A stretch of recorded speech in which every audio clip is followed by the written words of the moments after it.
한국전력공사가 지난해 1조 3,566억 원의 영업손실을 기록했습니다. 탈원전 정책이 가장 큰 원인으로 꼽히고 있습니다. 한전은 이와 같은 대규모 적자 상황 속에서도 2018년과 2019년 기관장 경영평가 성과급을 억대로 지급하는 등 도덕적 해이 논란의 주역이기도 합니다. 이런 와중에 한전은 국가안보가 달린 대규모 국내 공사에 자격도 안 되는 중국 업체를 국제입찰 형식으로 참여시키려 한다는 의혹을 받고 있습니다. 1일 한전과 전선업계에 따르면 한전은 완도 제주 구간 제3 초고압 직류 해적 케이블 건설 사업 입찰 공고를 준비 중입니다. 한전은 제주 지역의 안정적인 전력 공급과 전남 남부 지역 개통 보강을 위한 사업이라고 설명했습니다. 전선업계에서는 한전이 이 사업을 국제 입찰로 진행하고 비용 절감을 위해 중국 업체를 참여시키는 방안을 추진 중이라는 이야기가 나왔습니다. 이런 주장은 한전이 최근 입찰 참가 자격 범위와 관련해 기획재정부에 규정에 대한 유권 해석을 요청하면서 불거졌습니다. 중국은 세계무역기구 정부조달협력 가입국이 아니라서 국내 공공조달 입찰 참여를 못하는데 한전이 중국 기업의 입찰 참여 가능 여부를 기재부에 알아본 것입니다.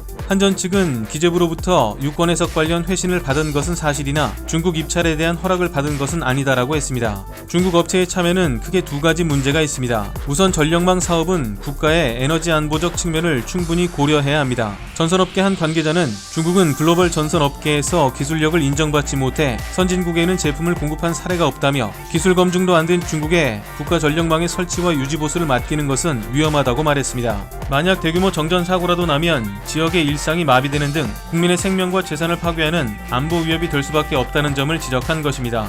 다음은 형평성 문제입니다. 중국이 GPA에 가입하지 않아 한국 전선 기업들은 중국의 전력 케이블 수출을 못하고 있습니다.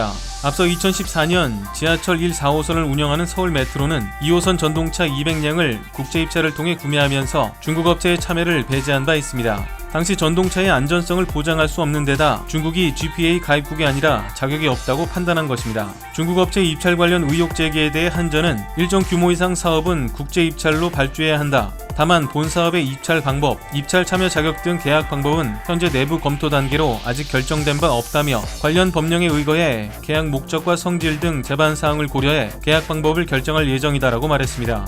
일부에선 이번 사업에 필요한 해저 케이블을 만들 수 있는 국내 업체는 LS전선 한 곳뿐이라 입찰의 공정 경쟁 차원에서 한전이 국제 입찰을 추진할 수밖에 없다는 의견을 내기도 합니다. 그러나 국가 인프라의 핵심인 전력망 구축 사업을 가격의 저렴성을 가장 중요한 덕목으로 내세워 공사업체를 선정한다는 것은 이치에 맞지 않습니다. 이상 광화문 비주통신이었습니다.